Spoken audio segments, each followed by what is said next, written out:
we have confirmation that UFOs are indeed in the sky and they are real and we're not crazy, can we talk about the Zimbabwe incident in 1994 where 62 children saw a UFO touchdown on the playground and little men get out of the craft? This is the Ariel School in Zimbabwe, and in 1994, 62 school children were outside playing when they saw two crafts touch down near their playground, and they saw little men get off of these crafts. Now, they described the little men all the same.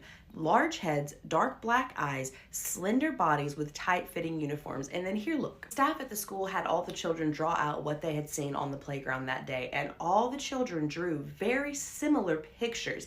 And then on top of that, the children said their mouths didn't move, but they talked to us. I never saw their mouths open, but they were talking to me, and they were telling me about stuff that we're doing to the earth and power that we shouldn't be using. That's a whole nother story, because what they were told is absolutely wild. But again, would you believe 62 children if they all drew the exact same thing? And then the head of psychiatry from Harvard went to Zimbabwe days after the incident happened, so it was still fresh on the kids' memories, and he interviewed each one of them individually, and he came to the conclusion that these kids were not lying. They saw a craft touch down on the playground in Zimbabwe in 1994. The Ariel School in Zimbabwe is only 106 miles away from Mount Nyangani, where people go missing all the time, and there's supposedly a UFO base inside of it.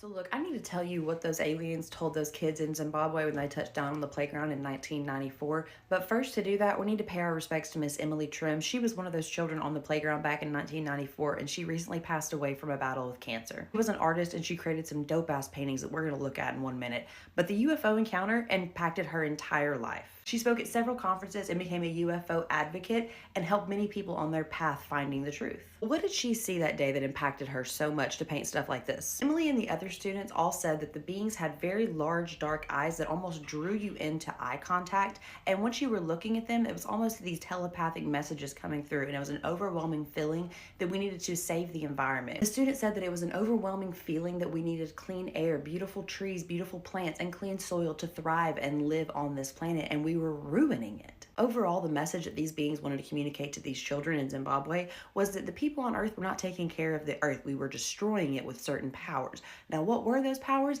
They didn't say specifically. People have taken it to mean nuclear power, but we can't be sure. But let's talk about these paintings for 1 second, because there's a lot of symbolism in these paintings. And if you know, you know. We've got the eye, we've got the pyramid, we've got this, we've got the orbs down here. There's a lot going on. Rest in peace to this beautiful artist. For the first time in nearly 20 years, the Ariel school children gathered from the four corners of the world to talk to each other about the experience they shared that September morning. I remember something there. One they all still struggle to understand. You know that it's moving, but I stand by what I saw. There was no reason for any of us to make that up. I've not spoken to anybody about it. Not because I'm not proud of it, but because I don't want the stigma. So it's something that I've had to deal with for 19 and a half years. I don't want to say I felt like I knew it, but I knew that I didn't have to be afraid of it. They took us back to the moment of contact. Exactly how I felt, exactly. The details still seared into memory. I was with one of the other girls and saying to her, "This is amazing." We all were just stopped in our tracks. A little man appear on top of the actual craft. And that moment for me was very distinct, because I was like, that's not human.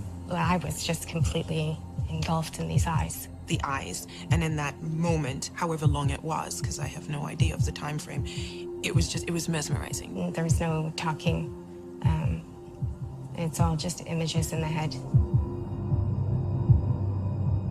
Telepathic communication. They were trying to communicate, trying to tell us something. It was something to do with the environment. I kept getting these thoughts and ideas in my mind of technology. Technology is not helping, technology is bad. And we're going down a wrong path, and we have to start recognizing that what we're doing is detrimental, and we need to make changes. And I don't know what to do with that, or they were reaching out to us. It was as if they wanted us to go with them. At that moment, that was kind of when I snapped right out of the trance. As soon as I broke contact, all of those feelings, technology, the bad, the horribleness that was happening and going around my body at the time went. It's making me a bit anxious being back here. I can feel it right now. I was scared. They came running up here in such a panic, screaming, ah, and then they were here, you know, and a child can't make that up. So I was there when they were interviewing them and saw the way they were. It was just a huge big mess and muddle up and just people everywhere. Just asked them questions straight off without explaining to the children what they were doing and why they were doing it. It was chaos in terms of the media frenzy that was going on and us being so young and not even being allowed time to comprehend what we had seen. Our teachers certainly didn't believe us, so that was a big deal because we had to continue going to school there. We went back one last time to the Ariel school to meet with Judy Bates, a teacher at the time of the incident, and now the headmistress. Something was weighing on her that she wanted to tell the children. Yeah, I said I wanted to apologize. I should have taken more notice. But I didn't. I was more concerned about me and not them. And what was going on in my own sort of experience. And that's what, yeah. And if you could summarize in just one sentence what took place September 1994 here at Ariel School, Rua, Zimbabwe, what would you say? Aliens visited us. And that's about it, yeah. And that's where if you believe it, you believe it. If you don't, well,